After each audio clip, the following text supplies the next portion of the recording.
नमस्कार, आप देख रहे हैं कैपिटल टीवी का खास शो किस्सा यूपी का। मैं हूं परवीन शेख। जलालुद्दीन उर्फ छांगुर को लेकर आज एक और बड़ी खबर सामने आई।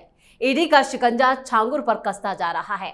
अब तक उसकी करोड़ों की फंडिंग और विदेशी कनेक्शन सामने आ चुका है। जांच में पता चला है कि गजवाए हिंद की साजिश रचने वाले छांगुर का कनेक्शन भड़काऊ मौलाना जाकिर नायक से जुड़ा था, जो यूएई, तुर्की और कनाडा जैसे देशों से छांगुर को विदेशी फंडिंग कराता था। इसके साथ ही यह भी पता चला है कि छांगुर के टारगेट पर नाबालिग बच्चियां होती थी, जिससे साफ है कि जिस्म फरोशी के कारोबार में भी ये शामिल था। इसके अलावा उसका पॉलिटिकल कनेक्शन भी जांच में सामने आ रहा है, जिससे कई सफेदपोश फंस सकते हैं। फर्स्ट तो अखिलेश यादव भी गए हैं। दरअसल सुप्रीम कोर्ट ने पीलीभीत में समाजवादी पार्टी के कार्यालय की जगह को सिर्फ 115 रुपए में हथियाने को लेकर धोखाधड़ी की बात कही। सुप्रीम कोर्ट ने इसे राजनीतिक ताकत का गलत इस्तेमाल बताते हुए समाजवादी पार्टी को कड़ी फटकार लगाई। इस पर चर्चा के लिए स्टूडियो मौजूद हैं कैपिटल टीवी के executive editor Rajiv Kumar. Sir, आपका बहुत बहुत स्वागत है। धन्यवाद। छांगुर को लेकर हर रोज नए नए खुलासे हो रहे हैं, लेकिन अब जो खुलासा हुआ है वो ये बता रहा है कि उसका जाकिर नायक से भी कनेक्शन था और करोड़ों की फंडिंग वही कराता था। देखिए, जाकिर नायक एक मिडिल मैन है, मीडियोकर है। वो पहले भी भारत में जब होता था, अपने टीवी चैनल चलाता था, तब भी वो कन्वर्जन रैकेट ही चलाया करता था और उसके विदेशी फंडिंग ही मिलते थे। और उसका फंडिंग जो जाकिर नायक के पैसे थे, उस पैसे में तो कांग्रेस के भी भूमिका नजर आई थी। और वो जांच में पता भी चला था कि जाकिर नायक फाउंडेशन को कांग्रेस ने पैसे दिए और जाकिर नायक फाउंडेशन ने बाद में कांग्रेस को भी पैसे दिए। ये दोनों बातें इन्वेस्टिगेशन में सामने आई थी। और उसके बाद जाकिर नायक को जब पकड़ने की बारी आई तो वो यहाँ से भाग गया, भगोड़ा हो गया। और आजकल वो अलग अलग देशों में घूम घूम कर इस्लामिक जिहाद फैलाता है। ये वही जाकिर नायक है जिसके वीडियो को देखकर, ये सामने की बात तो छोड़ दीजिए, जिसके वीडियो को देखकर बांग्लादेश में एक टेररिस्ट ऑर्गेनाइजेशन बन गया था। अचानक से कुछ युवा पागल हो गया और उसके बाद कट्टर इस्लामिक शासन हो, इसके लिए एक कैफे में जाकर गोलियां बरसाई और वहां 2550 लोगों की हत्या कर दी, युवाओं को। क्यों? क्योंकि उन लोगों को पसंद नहीं था कि ऐसे कैफे में जाकर लोग जाते हैं, कपड़े ऐसे पहनते हैं, खुलापन होता है, वो क्लब की तरह यूज हो रहा है। और उसमें वो घुस गया और गोलियां चलाई, लोगों को मारा। सिर्फ ये जाकिर नायक, बाद में पता चला था उसमें जो पकड़ा गया कि हमने जाकिर नायक के वीडियो देखे थे। तो जाकिर नायक तो पहले से ही कट्टरता परोसता है, जिहादी तैयार करता है। और उसने जब यहाँ से भागना शुरू कर दिया तो उसके कुछ और लोग भागे और उसके बाद उसको तलाश करना था। ऐसे लोगों का छांगुर अकेले नहीं है, छांगुर जैसे और कई लोगों को जाकिर नायक फंड देता होगा। और वो फंड खुद क्या देगा, वो तो खुद ही फंड लेता है। तो वो शेख साहूकारों से, उन्हीं लोगों से फंड इकट्ठा करवाता है। लेकिन अब छांगुर की बात है कि छांगुर का जो नेटवर्क था, जैसा चल रहा था, वो एक एक करके जानकारी मिली है कि 2 तरीके इसने अपनाए थे। नाबालिग बच्चियों की बात तो हुई और लड़कों की बात भी आ रही है जी। इसने 1-1,500 युवाओं की एक फौज तैयार की और उन लड़कों को लव जिहाद करने के लिए, टारगेट करने के लिए लड़कियों को तैयार करता था, उसको पैसे देता था, बाइक देता था, लग्जरी गाड़ियां तक की बात आई कि अगर उसने टारगेट किया किसी हिंदू लड़की का, वो अपर मिडिल क्लास की है, वो अच्छी खासे परिवार की है, तो उसको क्रेटा, फॉर्च्यूनर, स्कॉर्पियो जैसी गाड़ियां दी जाती थी यूज करने के लिए कि लो इसका यूज करो और उसको अपने ट्रैप में फंसाओ। तो ये एक लव जिहाद का तरीका चल रहा था। दूसरी तरफ जो कम उम्र की लड़कियां हैं, उसको सामान्य तरीके से उसके जाल में फंसाया जाता था, उसके लिए भी लड़कों का इस्तेमाल किया जाता रहा है। और उसके दूसरे तरीके अपने यहाँ, मतलब ये जो आलीशान कोठी बनाए हुए था और जहां से झाड़ फूक का कारोबार करता था, चमत्कार दिखाता था, वहां तक खींच कर लाना, मतलब उसके लिए एजेंट बहाल किए हुए था जो प्रोपेगेंडा फैलाता था, इसके बारे में बताता था और बच्चियों को वहां से लाता था झाड़ फूक के नाम पर उसका इलाज करने के लिए और फिर उसके दिमाग को घुमाता था, धर्मांतरण करने पर मजबूर करता था। ये कई जो लड़कियां जो धर्मांतरण कर चुकी है, उसके परिवार वाले भी अब सामने आ रहे हैं और उन लोगों ने कहा है कि कैसे कैसे इसने उसके बच्चों को ट्रैप किया, और उसके बाद वो कुछ कर नहीं सकता था। उसका परिवार का आदमी है लेकिन कर नहीं सकता था, क्योंकि मिलीभगत प्रशासन से भी होती थी, इसका सियासी नेटवर्क भी हुआ करता था, और इन लोगों ने ऐसे इसको ऊपर उठा दिया था कि इसके खिलाफ कंप्लेन कौन करेगा। जिस तरीके से कोर्ट के अंदर इसके लोग बैठे हुए थे कि जाओगे कोर्ट में केस करने के लिए तो वहां वो तुम्हारे खिलाफ वो केस करवा देगा, अगर थाने में जाओगे पुलिस अधिकारियों से इसका साठगांठ है। तो ये बेचारे दब के रह गए थे, लंबे समय से ये चल रहा था। उसके साथ ही इसने एक और काम किया, जैसे वो तो लड़कियों की बात थी जो लव जिहाद करवाता था, लड़के की फौज तैयार करने की बात, लेकिन जो लड़कियां धर्मांतरण करती थी और दूसरी लड़कियां भी जो पहले से इसके संपर्क में थी, उन लोगों का इस्तेमाल भी लड़कों के धर्मांतरण के लिए किया जाता था, जो हनी ट्रैप किया जाता था। कोई लड़की है, वो पहले किसी के जाल में फंसी, वो धर्मांतरण कर ली, इसके यहाँ चली आई और इसके संपर्क में आई, फिर उसका इस्तेमाल किया जाता था, क्योंकि उसके कई ऐसे ऑडियो वीडियो क्लिप भी रखे जाते थे, अश्लील वीडियो भी रखे जाते थे, जिससे उसको ब्लैकमेल किया जा सके, और उस ब्लैकमेलिंग के जरिए वो उन लड़कियों का इस्तेमाल दूसरे लड़कों के हनी ट्रैप के लिए करता था, उसका इस्तेमाल करके उन लड़कों का धर्मांतरण करवाता था जो उस लड़की के जाल में फंसता था।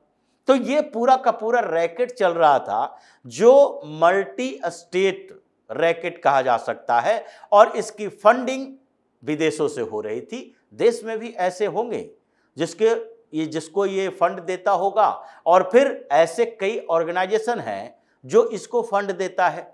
उन लोगों तक अभी ईडी पहुंचना बाकी है, इसलिए ईडी ने कहा है कि एटीएस के पूछताछ में जो जानकारी मिलनी थी लगभग वो मिल चुकी है, और छांगुर से अब ये ज़्यादा एटीएस के तरफ से नहीं निकलवाया जा सकता। जो लोग पकड़े गए हैं उनके माध्यम से एटीएस आगे की कार्रवाई करेगी, लेकिन अब मनी ट्रेल जो पकड़ा गया है और जो इसकी किताब, कुछ डायरी, कुछ और सबूत मिले हैं, उसके आधार पर ईडी को लगता है कि यहाँ बड़ी मछलियाँ भी है जिस तक पहुँचना जरूरी है। इसलिए कोर्ट में अर्जी दायर की कि ईडी की कस्टडी में अब छांगुर को दिया जाए। अभी तक केवल उसके अकाउंट, केवल उसके ट्रांजैक्शन, इन मामलों के आधार पर ईडी इंक्वायरी कर रही थी, लेकिन ईडी को लगता है कि इसको अगर अपनी कस्टडी में रखेंगे तो हम कुछ हवाला नेटवर्क का भी जो इस्तेमाल ये कर रहा था उस तक भी पहुंच सकते हैं, और ये केवल सैकड़ों करोड़ नहीं बल्कि हजारों करोड़ का रैकेट पता चल सकता है।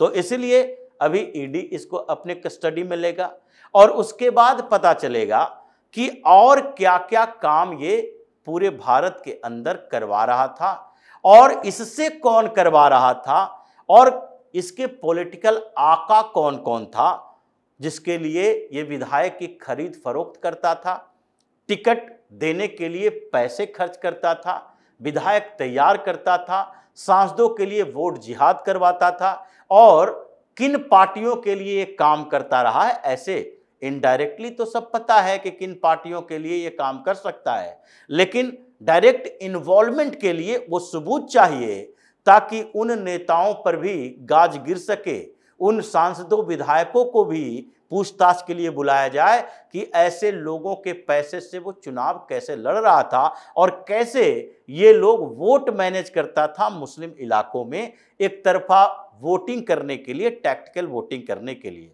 तो ये सब जो अभी इन्वेस्टिगेशन चल रहा है उसमें धीरे धीरे कुछ और कड़ियां जुटेगी, और उस जुड़ेगी कड़ियां तो उसके बाद ये सपा बसपा जैसे कई पार्टियों के नेता जो अभी तक खुलेआम घूम रहे हैं, इनके ऊपर भी आफत आ सकती है। आफत तो समाजवादी पार्टी पर भी आई जब सुप्रीम कोर्ट ने पीलीभीत में नगर पालिका के एक परिसर को कब्जाने को लेकर समाजवादी पार्टी को जमकर डांट लगाई। देखिए, अभी कई ऐसे ऑफिसेस हैं समाजवादी पार्टी का, इसने एक रास्ता खोल दिया। सुप्रीम कोर्ट में सरकार, इसलिए योगी सरकार गई थी कि कम से कम एक में ये फैसला आ जाए कि ये गलत किया गया है, क्योंकि इन लोगों का तरीका वही रहा था कि जब जब सरकारें, यहाँ मायावती की सरकार है तो अलग अलग ब्लॉक में, तहसील में, डिस्ट्रिक्ट में, हर जगह पर सरकारी इमारतों का इस्तेमाल अपने पार्टी के कामों के लिए किया जाए, और वहाँ पर ऑफिस खोल देता था। और एक सामान्य शासन के दुरुपयोग करके, ताकत का दुरुपयोग करके अधिकारी क्या करेगा, वहाँ का डीएम क्या करेगा, एक पर्ची बना लेता था, रेंट एग्रीमेंट 100, 200, 500, 300, 1000, और इस तरह से उस जमीन पर और उस मकान पर कब्जा हो जाता था। तो उसके लिए सरकार ने ये इन्वेस्टिगेशन जो शुरू किया है, उसमें पहले पीलीभीत वाले उस ऑफिस का एक समझ लीजिए कि लिटमस टेस्ट है।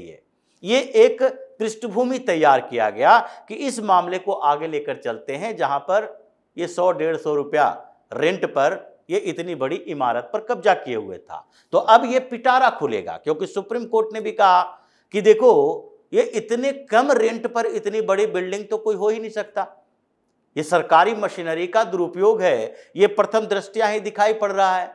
तो जितने समाजवादी पार्टी के ऑफिस ऐसे जगहों पर बने हैं, ये सब पर ताला लगने की कार्रवाई शुरू होगी। अब उन सबको खाली करवाया जाएगा, और अखिलेश यादव फिर ये बार बार नहीं कह सकता कि हमें परेशान किया जा रहा है, क्योंकि ये सुप्रीम कोर्ट के आदेश के अनुसार हो रहा है। अखिलेश यादव कह दे कि सुप्रीम कोर्ट गलत बोल रहा है, सुप्रीम कोर्ट के जज गलत आकलन कर रहे हैं, हमने कोई गलत नहीं किया था। तो इसीलिए अखिलेश यादव के खिलाफ ये कार्रवाई शुरू हो गई उनके दफ्तरों को लेकर कि समाजवादी पार्टी के जितने अनऑथराइज्ड दफ्तर हैं, ऑफिसेस हैं, उन सब के ऊपर ताला लगाओ। सरकार उससे छीनने की कार्रवाई शुरू करेगी सुप्रीम कोर्ट के इस फैसले के बाद। और फिर आगे आएगा इसके वो जो ये व्हाइट संगमरमर के बने हुए बड़े बड़े दफ्तर हैं, और अखिलेश यादव का जो लखनऊ वाला व्हाइट हाउस, और फिर उसके बाद इनका अपना मैनपुरी वाला वो पूरा बंगला जो सारे भाइयों ने बनाए हैं, मतलब अखिलेश यादव का ही नहीं है, राम गोपाल यादव का भी है, शिवपाल यादव का भी है, धर्मेंद्र यादव का भी है, ये सारे लोगों का जो है ये प्रॉपर्टी की जांच शुरू होगी, क्योंकि 97,000 करोड़ के घोटाला तो ऐसे भी जिसका इन्वेस्टिगेशन अखिलेश यादव के खिलाफ हो रहा है। तो अभी समाजवादी पार्टी चाहे छांगुर का मामला हो, या प्रॉपर्टी हथियाने का मामला हो, या फिर अखिलेश यादव के शासन काल के समय गोमती रिवर फ्रंट घोटाला हो, या साइकिल ट्रैक घोटाला हो, या दरोगा भर्ती घोटाला हो, इन सारे जगहों पर एक साथ कार्रवाई शुरू होगी। अभी इन्वेस्टिगेशन चल रहा है, और 2027 के चुनाव से पहले अखिलेश यादव इस बार चुनावी मैदान में होंगे या जेल के अंदर होंगे, ये अभी नहीं कहा जा सकता। चलिए, इस तमाम जानकारी के लिए और सटीक विश्लेषण के लिए आपका बहुत बहुत धन्यवाद। छांगुर की जांच की आंच अब सपा तक पहुंचने लगी है, जिससे यूपी की सियासत में हड़कंप मचा है। वहीं ईडी के हर रोज होते खुलासे भी अखिलेश के नेताओं की मुश्किलों में इजाफा कर रहे हैं। इधर पीलीभीत में जमीन कब्जाने के मामले में भी सपा मुखिया को भयंकर फटकार लगी है। समस्याओं से घिरे अखिलेश जिस तरह की बयानबाजी कर रहे हैं, उससे भी उनकी दिक्कतें और बढ़ने वाली हैं। इस खास शो में इतना ही। वीडियो कैसा लगा कमेंट करके अपनी राय जरूर दें। वीडियो को लाइक करें, शेयर करें और कैपिटल टीवी को सब्सक्राइब जरूर करें। धन्यवाद।